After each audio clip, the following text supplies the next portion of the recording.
So, Well, the Black Cauldron okay, was Disney, that was Disney. licensed. Actually, that was I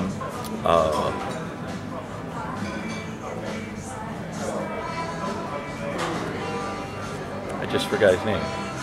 Lloyd Alexander wrote the book, The Chronicles of Prydain, and Disney chose one of those books to do the movie. I went back and took all 5 of Mr. Alexander's books and kind of weaved a lot of the stories from them into the one game, The Black Cauldron, which I was proud of for 1984. It was fairly advanced in that it was an adventure game with 6 endings. Based on what you did during the course of the game, you had different ways to finish. You didn't know that. If you played it through once, you probably didn't know there were 5 other endings that you could have found if you had done different things at different times. So that game was different. It literally came from the book and then from the movie. A lot of the visuals came straight from the films. But the Larry games, I often started off by making a list of embarrassing situations that I could put Larry through. I made a list of a funny theme for the women's names. I always loved doing that, to make, one game they were all named after wines, and another game they were all kind of double entendre parodies of movie stars' names, and so that was a fun inside thing for me. And then I would try to come up with a situation, a location that was isolated and large enough to feel like you had a place to roam around, but not so small that you felt the confines of the world. And games that were huge and had hundreds and hundreds of locations were very difficult to program. And what I did was I compressed everything down so that you had many activities in the same location. So the game, I didn't know what I was doing, but it worked out well because you kept coming back there and things would change, and you think, oh well, this is different. That wasn't there before. This is not. So, but that was really just a way of being more efficient as a programmer, because by using the same locations over and over, I could save money and save time and get the game out on time. What did you think when you first got the invitation to Alternative Party?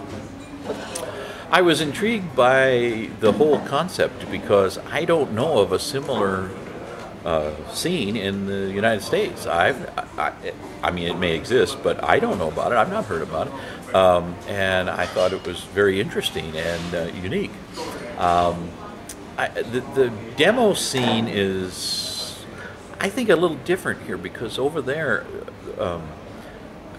I don't think the games were passed around as comfortably as they were here, and it was easier to buy them. They were cheaper, and I think the kids maybe weren't as technical, and so they didn't copy them as much. And and of course we always tried to put copy protection on the games, but I think over here people were smarter and able to crack it better, and so I think it enabled a lot of games to be swapped around and traded and things. And, I always say that with Larry, we invented the concept of shareware. We didn't intend to. It wasn't our motive, but I think we ended up. A lot of people have told me that they bought the later games, but the first ones they got for free, and it's like, well, okay, that's, maybe the later ones we can get a quarter from you. So. What have you done so far? Oh, I've been to several museums. I went to the National Museum. I went to the Athenaeum. Is that the right name? Athenaeum? Yes. And the Contemporary Art Museum. We've been to the Sibelius Monument, and to all over downtown and shopping and things. What else? Yeah, we've been quite a bit. We've gone around quite a bit. No jet lag. For some reason, I'm very fortunate. Yeah, 9 hours difference, but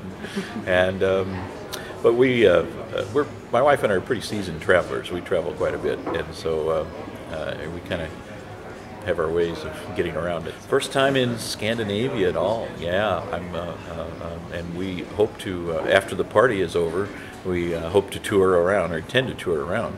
this area and see more of it, because it's a beautiful, beautiful place. Our whole trip will be 3 weeks.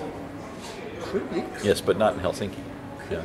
St. Petersburg, What? Stockholm, Copenhagen. I was told by a technician, an IT person who worked throughout Russia, right, in the early 90s, that he never found a computer that had a hard drive in Russia that didn't have a Larry subdirectory. So I may be well known, I don't know, but he said every computer that had a hard drive. Now a lot of them didn't have hard drives, right? But everyone with a hard drive, he said, there was a Larry subdirectory. It's like it came with DOS.